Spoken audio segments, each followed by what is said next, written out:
Buenas nuevamente, amigos electromecánicos. Pues seguimos en nuestro canal pues con lo que son los tutoriales de diagnosis con osciloscopio.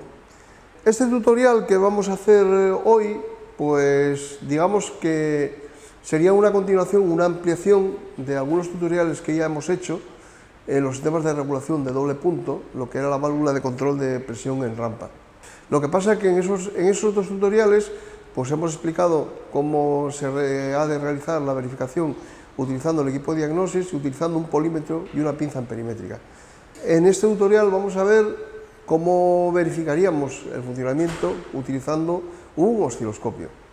Bueno, comentaros en primer lugar, la verificación vamos a hacerlo sobre un Euro 6, este vehículo es un Euro 6, la gestión es una gestión Bosch, una EDC 17, y la bomba es una bomba de alta presión CP4, y el sistema tiene regulación de doble punto. Regulación de doble punto es que regula caudal de combustible enviado por la bomba hacia la rampa y también mediante una electroválvula que va a la bomba y también con otra electroválvula montada sobre la rampa rail regula presión de rampa rail. A eso lo llamamos regulación de doble punto. La presión en rampa se regula en dos puntos. Diréis, bueno, pues que utilizamos un Kia muchas veces, pero bueno, a ver, lo importante no es que usemos un Kia o que usemos otro vehículo. Bueno, tenemos tutoriales con otros vehículos. Al fin y a la postre, lo importante es la gestión, el sistema de gestión. Es decir, esto es un sistema Bosch, y la bomba es una bomba CP4, y es una gestión EDC 17, con inyectores de apertura magnética. Bueno, pues casi todos los vehículos que podamos coger con inyectores de apertura magnética de Bosch EDC 17, con bomba CP4 y con regulación de doble punto, pues más o menos todo esto que estamos viendo aquí va a ser lo mismo, es decir, no va a variar ostensiblemente. Es decir, tampoco tenemos que obsesionarnos o obcecarnos en que, bueno, pues que es que en otro vehículo va a ser distinto. No, si la gestión es la misma, si la norma, el nivel de normativa anticontaminante es el mismo, la bomba de alta presión es la misma y los inyectores son los mismos, pues el sistema va a funcionar igual. Lo que va a cambiar, pues van a cambiar parámetros de los que hay en el calculador, cambiará el diseño del motor o los tiempos de inyección, lo que sea, pero lo que es las señales de funcionamiento, de activación y de control van a ser las mismas. Dicho esto, pues vamos a empezar un poco, primero os explicaré cómo vamos a conexionar el osciloscopio. Voy a utilizar 3 canales del osciloscopio, como ya hemos hecho en algún tutorial más, por ejemplo el tutorial que tenemos de la verificación de la reguladora de caudal. El conexionado va a ser el canal A, es el que tengo en azul, este que tengo aquí, que lo tengo seleccionado para 20 voltios. Pues la reguladora lleva 2 terminales, como podéis ver aquí. He colocado un prolongador, hemos colocado un prolongador, este es el conector que va a la instalación del vehículo, este iba metido en esta posición, y para poder medir con facilidad y poder utilizar la pinza amperimétrica sin tener, si quisiera medir con la pinza amperimétrica, me impediría colocar la pinza amperimétrica, pues lo que es el encintado de la instalación, tendría que quitarlo. Sencillamente colocando estos 2 cables de prolongación desde lo que es el conector de la instalación a lo que es el conector de la pieza, del componente, y colocar en esas líneas de extensión, colocar unas bananas, ya puedo conectar los canales y puedo colocar la pinza amperimétrica. Es decir, colocaré canal A, que es el azul, a la alimentación de positivo de la reguladora. El regulador, uno de los dos, tiene 2 terminales, uno de ellos va a ser a positivo. El canal B es este, lo tengo conectado al terminal que va al control por negativo. Ese control por negativo lo hace el calculador de motor, con una etapa de potencia. Y luego tengo colocada la pinza amperimétrica en uno de ellos para medir corriente y lo tengo en el canal C. Simplemente con la llave de contacto dada, tal como está ahora, veríamos esta señal. Voy a utilizar la función de disparo para bloquear la...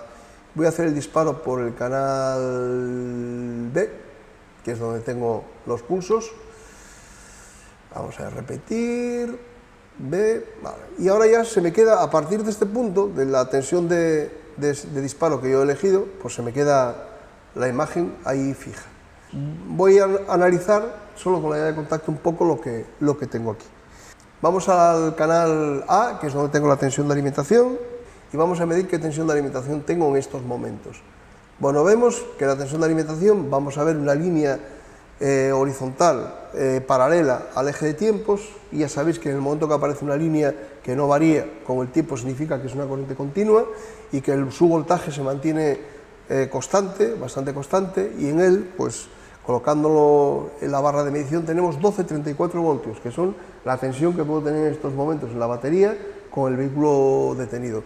Las mediciones las estoy haciendo respecto al negativo de batería, midiendo siempre respecto al negativo de batería. Bueno, luego la alimentación es una alimentación de positivo, de tensión de red del vehículo.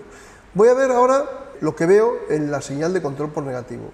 La señal de control por negativo, la zona alta, esta zona de aquí, la tengo a 13 voltios prácticamente. Esto es casi, está igual tensión que el de alimentación. Y si os fijáis, el control por negativo, pues se genera una onda cuadrada, que como ya hemos explicado ya en otros tutoriales, el punto este en el cual cae prácticamente a 0 voltios, ahí si ahora cogemos y vamos al pulso bajo, a la zona del pulso bajo, pues eso pues está a 0 voltios prácticamente.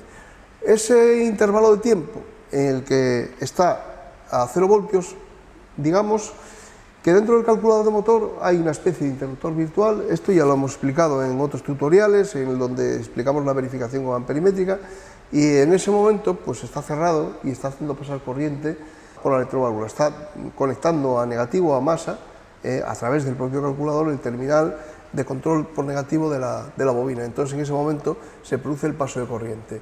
Voy a bajar un poquito la escala de corriente.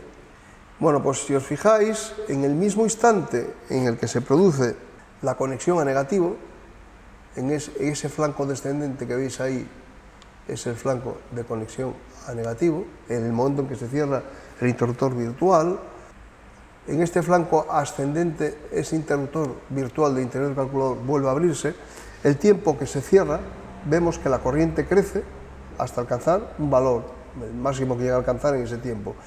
Como es una bobina, vuelvo a insistir, lo que siempre os comento en nuestros tutoriales, en las fases de conmutación, cuando conmutamos, conectamos y desconectamos una bobina, el resultado es la formación de esas formas, esas curvas en forma de dientes de sierra, donde los dientes pues tienen una forma más o menos curva, como parecido a una aleta de tiburón o una cosa por el estilo.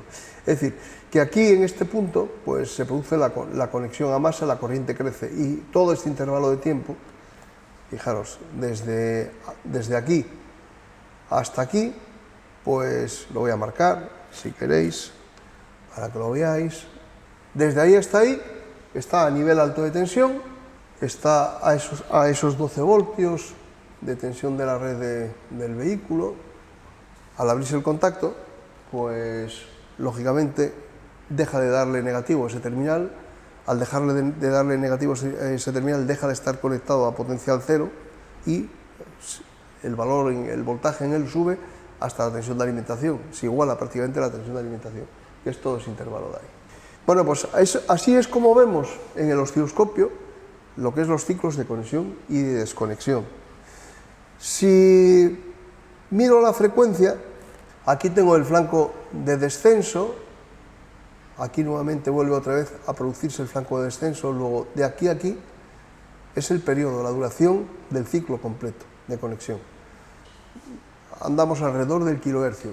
Y en algún tutorial os comento que las reguladoras de caudal suelen estar entre los 150 y 200 hercios, a excepción de las Delphi, y las reguladoras de presión suelen andar alrededor del kilohercio, a una frecuencia un poquito más alta. Y bueno, vemos que el tiempo de conexión en estos momentos es muy pequeñito, luego la corriente media va a ser muy pequeña, y si la corriente media es muy pequeña, la presión que se generará en rampa va a ser pequeña. Todo esto ya está explicado en algún tutorial, y también tenemos las formaciones de diésel en que se explica mucho más detalladamente todo esto. Pero bueno, ahora nos estamos centrando en lo que es la verificación con el osciloscopio. No voy a invertir muchísimo más tiempo. Lo vamos a poner en marcha y vamos a ver cómo se produce la variación de esta señal. Vale. Tenemos el vehículo en funcionamiento. Vemos que la única diferencia que podemos observar, bueno, en primer lugar, el valor de la tensión aumenta porque el alternador se pone a cargar, luego al ponerse a cargarse el alternador, pues no sube la tensión de alimentación. Entonces ahora la tensión de alimentación la tenemos a unos 14,1 voltios aproximadamente, y la tensión alta del sistema de control de lo que es la reguladora, cuando está el interruptor abierto, aproximadamente sobre la misma tensión. Los momentos de conexión ahora se han hecho un poquito mayor. Si miro la frecuencia, es decir, vuelvo a coger el flanco descendente, vuelvo otra vez al flanco descendente del siguiente ciclo, de ahí hay un ciclo, y la frecuencia no varió, la frecuencia sigue siendo la misma. Lo único que ocurre es que ahora el tiempo de conexión a masa, que es este, es mayor que antes. Entonces, como el tiempo de conexión a masa es mayor que antes, la corriente pues ha aumentado. Ahora tenemos un pico de unos 518 miliamperios, o sea, medio amperio de pico, y el valor medio, pues podría medirlo con más precisión, pero bueno, para la explicación que estoy haciendo, lo pongo más o menos por ahí, que las áreas de la parte de arriba y de la parte de abajo sean aproximadamente iguales, y el valor medio de la corriente, pues por ahí anda por 0,3 amperios, ¿correcto? Si ahora lo aceleramos y hacemos que la presión rail tenga que subir, pues veremos que el tiempo de conexión tiene que aumentar.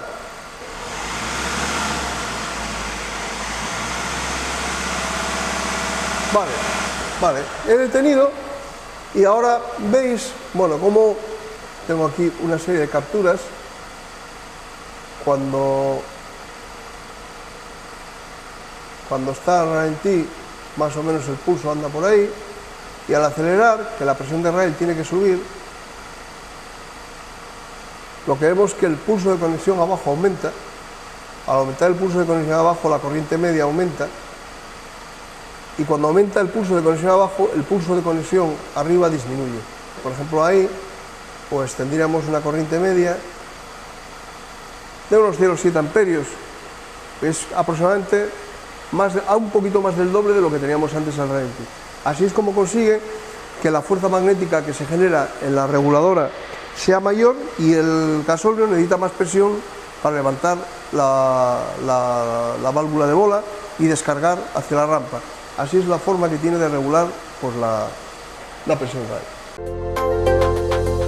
Súmate a la élite de las reparaciones del futuro potenciando tus conocimientos con MIAC. Contáctanos